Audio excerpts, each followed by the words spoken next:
आइए आपको दिखा देते हैं जो तस्वीर इस वक्त दिखाई दे रही है वो आप देख रहे हैं स्क्रीन पर 140 और 100, लेकिन मटिहानी से आरजेडी के बोगो सिंह आगे चल रहे हैं। अच्छा, ये बड़ा इंटरेस्टिंग आंकड़ा है। जेडीयू 63 और जेडीयू का ये बहुत अच्छा परफॉर्मेंस है।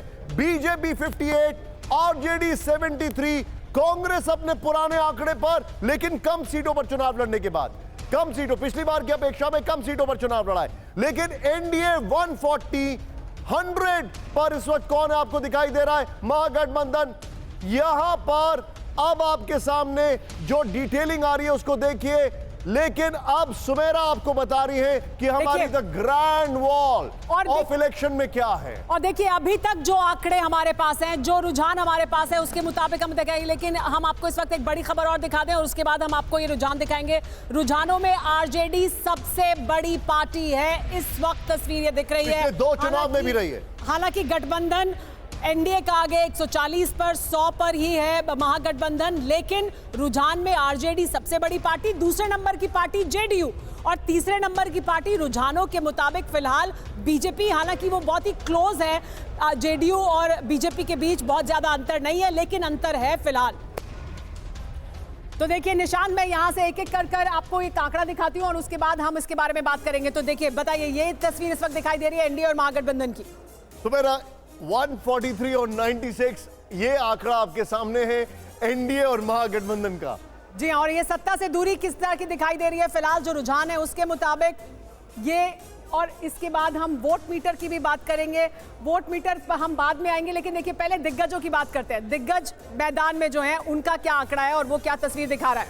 कुछ दिग्गजों का आंकड़ा यहां पर लोड हो रहा है। हम जरा एक बार फिर से आते हैं। ये बड़े वीआईपीज आपके सामने, ये देखिए आगे चल रहे हैं तेजस्वी, लेकिन तेज प्रताप पीछे चल रहे हैं। सम्राट चौधरी, विजय कुमार सिन्हा, ये दोनों आगे चल रहे हैं। बड़ा इंटरेस्टिंग कॉन्टेस्ट था। मंगल पांडे पीछे चल रहे हैं, ये देखिए। और राम कृपाल जो है वो पीछे चल रहे हैं। नीतीश मिश्रा आगे चल रहे हैं। जी, और स्नेहलता ये आरएलएमएल पार्टी से हैं, यानी ये उपेंद्र कुशवाहा की पत्नी है। ये अभी जो आंकड़ा है वो हमारे पास नहीं है, लेकिन ये जो तस्वीर है ये इसमें आप देख सकते हैं कि राम कृपाल एक तस्वीर में पीछे दिखाई दे रहे हैं और मंगल पांडे भी। लेकिन देखिए अब हम बात करते हैं यात्रा कहां गई, तेजस्वी यादव की जो यात्रा थी और उस पर क्या तस्वीर दिखाई दे रही है। 10 जिले में 66 सीटों पर उन्होंने ये यात्रा की है। 600 किलोमीटर है। जीत जो है वो 14 पर, स्ट्राइक रेट 21.2%। राहुल का भी होगा यहाँ पर। जी हाँ, राहुल की यात्रा का भी हम आपको दिखाएंगे कि क्या आंकड़ा फिलहाल दिखाई दे रहा है जो अभी तक रुझान है। राहुल का जो स्ट्राइक रेट है वो है 18%। इंटरेस्टिंग कॉन्टेस्ट ये है कि जब तेजस्वी का नाम बताया गया, जब मैनिफेस्टो की बात आई, तब राहुल गांधी वहां पर नहीं थे, लेकिन बाद में आए। क्या वो स्ट्रैटेजी का भी हिस्सा था? ये भी समझने की बात हो सकती है। लेकिन अब सारे आंकड़े आने वाले, लेकिन हमारे सामने स्क्रीन देखिए आप जरा एक बार सुमेरा। स्क्रीन 142 पर यहां पर दल का बल देखिए। लेकिन देखिए ये बहुत इंटरेस्टिंग आंकड़ा है। गठबंधन की फ्रेंडली फाइट, वो सीटें जहां पर फ्रेंडली फाइट कर रहे थे, देखिए वहां पर तस्वीर किस तरह की दिखाई दे रही है।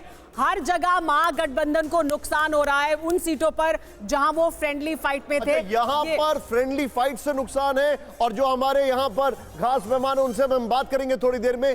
क्या जन स्वराज ने एनडीए को नुकसान पहुंचाया है, खासकर बीजेपी को नुकसान पहुंचाया? ये भी बड़ा इंटरेस्टिंग होगा समझना। पीके फैक्टर भी देख लीजिए आप। अभी तक सुमेरा एकदम तुरंत लेकर आ गई है पीके फैक्टर। डेफिनेटली पीके का ये बहुत अच्छा परफॉर्मेंस है।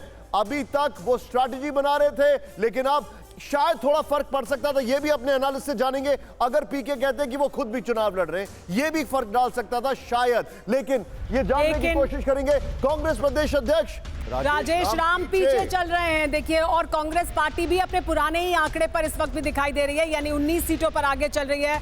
कुटुंबा से हम आगे चल रही है। औरंगाबाद की 4 सीटों पर आरजेडी आगे चल रही है। हम क्षेत्रवाद भी आपको और जिलेवार भी आपको बता रहे हैं। सिवान से बीजेपी के मंगल पांडे पीछे चल रहे हैं। ये एक बड़ा उलटफेर है। एक आंकड़ा जो हम सभी देख रहे हैं और शायद ध्यान नहीं दे पाए, वो आंकड़ा जरा ध्यान से देखिए। पहले तो आरजेडी की सीटें कम हो रही हैं अभी, लेकिन चिराग का ये 15 वाला परफॉर्मेंस। दिनेश गौतम के पास चलेंगे। दिनेश जी हमारे साथ हैं with the data moshai. Dinesh, over to you.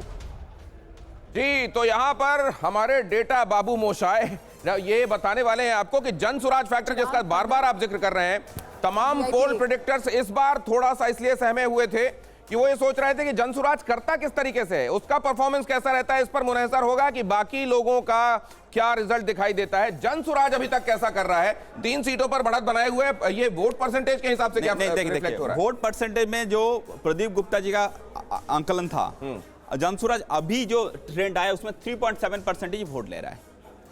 नहीं, तो ये बहुत सारे लोगों का आकलन था कि अगर ये 8% या उसके ऊपर जाता है तो ये एनडीए के लिए प्रॉब्लम हो सकता है। तब भी महागठबंधन सरकार है, तो समझ लीजिए अभी जो ट्रेंड है इसमें सब 3.7% वोट ले पा रहा है, तो मतलब 4% से मोर और लेस। नहीं, तो अभी 5 राउंड की वोटिंग के आसपास अगर ये दिखाई दे रहा है तो ये कंसीडर करते हुए कि 20 से 25 राउंड होंगे, ये आपको कितना आगे जाते? नहीं, ये बहुत ज्यादा चेंजेस होने वाला नहीं है। क्यों, उसकी वजह क्या है? नहीं, अभी समझो काफी डेटा आ गया। हाँ। आप समझ लीजिए अभी हम लोगों ने अभी कितना डेटा आ गया, अगर आप देखेंगे तो सीट टैली में देखेंगे अभी तक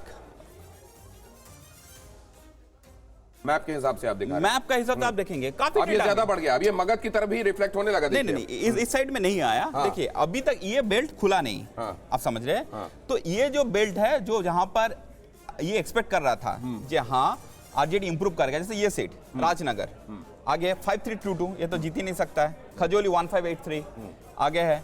आप देख लीजिए सोपल कंफर्टेबल एक्सपेक्टेड है। ये वाला सीट जो है पूर्णिया में जो पप्पू यादव का खुद का सीट है, ये खेमका आगे है, ठीक है। आप देखेंगे और आई कंफर्टेबल मार्जिन से आगे है, ठीक है। कल्याणपुर महेश्वर 1916 वोट से आगे तो है। आप ये बता रहे हैं कि इनमें जो अभी तक बढ़त दिखाई दे रही है, खास तरह से ये कंसीडर करते हुए कि जन स्वराज कितना डेंट करेगा, नहीं करेगा, तो ये दिखाई दे रहा है कि जन स्वराज बहुत ज्यादा ना डेंट कर रहा है ना आगे कर पाएगा। आप ये कह रहे हैं जन स्वराज वोट नहीं मिल रहा है। अभी देखिए ये मैप और ये मैप का कंपैरिजन कीजिए, ठीक है ना। ये साइड में देखिए पूरा हरा रहता है, ये अभी तक डेटा नहीं आया। अब ये समझिए, ठीक है।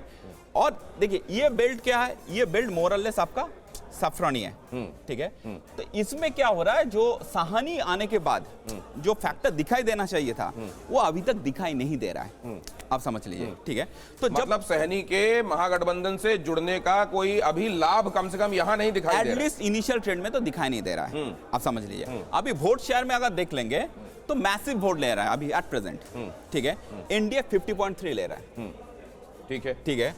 इंडिया अलायंस ले रहा है 37.5। तो ये तो गैप बहुत ज्यादा है। ये गैप बहुत ज्यादा है। हाँ। तो क्या है ये गैप, क्या ये मगध सीमांचल आएगा तभी क्लोज होगा? हाँ। वो देखना पड़ेगा। देखिए वोट शेयर का जो गैप है ये मुझे लग रहा है फाइनली ये शायद बढ़ेगा, ये घटेगा।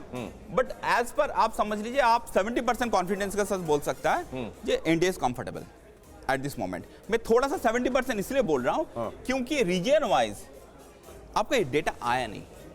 आप समझ रहे हैं? अभी ये वेस्ट बंगाल साइड का डेटा नहीं आया, ये डेटा नहीं आया, ये थोड़ा वेट करना पड़ेगा, ठीक है। एक बार ये आ जाएगा आप समझ। तो आप ये कह रहे हैं कि जन सुराज जिन मुद्दों को उठा रहा था, पलायन और बेरोजगारी खासतौर से जिसका जिक्र कर रहा था, बस्ता दिखाकर वो शिक्षा का जिक्र कर रहा था, शराबबंदी हटा देने की बात कर रहा था, वो लोगों के बीच में सब्सक्राइब हुए ही नहीं मुद्दे, वोट नहीं आया। 3.7% वोट। पिछले बार नोटा को 1.7% वोट गिरा था। तो ये असल में जो नोटा के ही वोट तो नहीं काट रहे हैं कहीं। मोरल साहब आप देखना पड़ा नोटा को कितना वोट है। पिछली बार 6 लाख 7 लाख के आसपास वोट पड़ा था ना नोटा को। मुझे अभी देखिए नोटा को अभी तक 1.9% वोट मिल रहा है, तो नोटा का वोट तो है 1.7% जो था। हाँ। अभी तक जो ट्रेंड है ये नोटा का वोट है 1.7% पिछली बार था। अभी भी जो दिखाई दे रहा है ट्रेंड्स के हिसाब से 1.9% के आसपास दिखाई दे रहा है। असली मैच तो यहाँ चल रहा है। भाभी ने डाला सनराइज मीट मसाला और खुशबू ने मारा पहला चौका।